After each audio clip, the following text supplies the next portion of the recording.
How money works. Imagine you sell milk for a living. You want to buy vegetables for your family.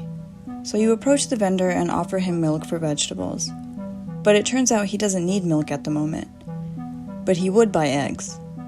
You're out of luck unless you can find another vendor who needs milk nearby.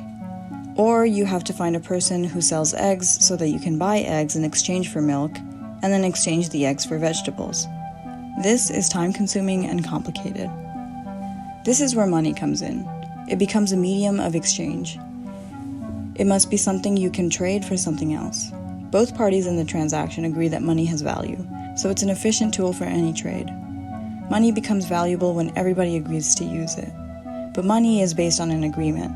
The actual currency can be anything. It can be any sort of physical item, or it can be entirely electronic. Today we associate currency with coins or paper notes. However, money has taken many forms throughout history. In many early societies, certain commodities became a standard method of payment. The Aztecs often used cocoa beans instead of trading goods directly. As far back as 2500 BC, Egyptians created metal rings they used as money, and actual coins have been around since at least 700 BC. Paper money didn't come about until the Tang dynasty in China, which ruled from AD 618 to 907. Money has a universal store of value that can be readily used by everyone. If you sell something for money, you can keep those funds in cash or deposit them into a bank account until you want to buy something later.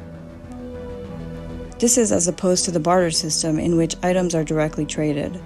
A farmer would need to trade their goods before they spoil, or else that quote-unquote money would be lost entirely. Imagine how the farmer will have to carry his produce whenever he wants to buy something in the barter system. This problem can be solved with money. The relatively small size of coins and dollar bills make it easier to transport and carry. Money offers us a medium of exchange for goods and services and allows the economy to grow, as transactions can happen at a much quicker pace because sellers can easily find a buyer.